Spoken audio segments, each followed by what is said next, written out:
Boston Celtics, we know they have a lot of talent. They've got depth. They've got a great coach. There are a lot of expectations there, but after 20 games, they sat 10-10.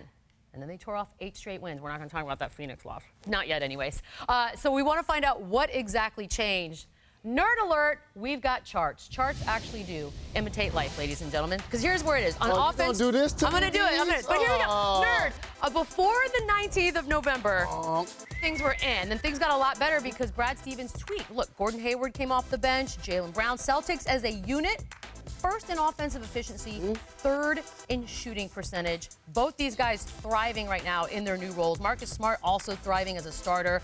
All three with an uptick. They are now, of course, they're one of the deepest teams in the league. And things seem to be coming together. And again, 8-2 in their last 10. We won't talk about the Phoenix loss. Have they figured it out? Are these tweaks going to be enough as we continue down the season? Yes, they are enough. For one, they're playing great right now. But you got on your Celtics Rolex today? I don't have a Celtics Rolex today. But look, everybody understands their role now. Before, when you had these guys all in the lineup, everybody wants to be the guy, of course. And, of course, Tatum has that potential. Gordon has the Brown has that potential. We know Kyrie. Now you move Gordon to the bench.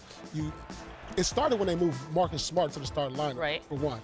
Everybody started to figure out their role. They got comfortable with one another. Now we're like, okay, the offense struggled. The offense wasn't that good very much last year. And this year, everybody has a better understanding of their role. They know the spots they're going to be in to get this in scoring position. We already know they're a top-tier defense. And when you have a better understanding of your role, it makes everybody comfortable in the offense, and you play better. They know Kyrie is our guy. Hands down, they know that. You're going to get him, Jalen. And so, how does it make you feel to hear Paul Pierce talking about role players and glue guys? It brings a tear. How about that? That's what makes your team. You gotta have your stars. Paul Pierce Sometimes you have to have stars play roles. If you were a player 9 through 15 and you ever play with Paul Pierce, he doesn't know who you are. He was probably aware they were there. Come on. He doesn't know. There was a man there. They all had roles, Paul. Now they're just accepting them. Yeah, they're trying to master them. Exactly. But here's what needs to happen. That's hard to swallow. When you're a guy like Tatum, you have the potential to average 25 points a game. Brown also, but you have to take a step back. And Hayward. Yeah, these guys can be 20-point scorers on other teams. Correct. Absolutely. Once they understand, like, look, I can't do that here. Well, everybody can't be a 20-point scorer. That's true. But here's what happened. Like, Gordon Hayward was still battling an injury. He wasn't 100% healthy. They started him, shouldn't have started him. When you put Smart in the starting lineup, now he can guard for Kyrie. Everybody know that that's his weakness. Right. For Jaylen Brown, he shot poorly earlier in the year because he's more a rhythm player. Like last year, he was able to handle the ball more, be in more actions. So earlier in the year, he was more spotting up. And then Rozier, he became Scary Terry overnight.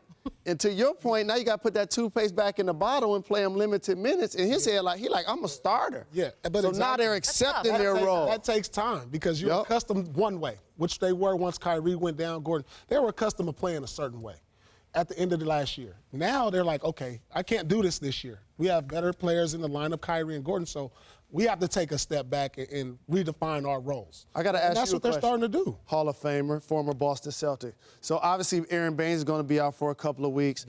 I don't think Al Horford has played at an all-star level this year. I think if Horford doesn't play at a high level, they don't get out of the East. I think he's that important to them. He doesn't have to play great. He's just a solid rock for them. He's a defender. He makes great plays. He rebounds. He just has to be solid. They're not asking Horford. They're not asking Horford to go out there and be that all-star, give him 20 and 10. He just has to play a solid defensive game. He's their leader. He's their rock, and that's all you need from him. I like when Paul comes alive when we talk about the Celtics.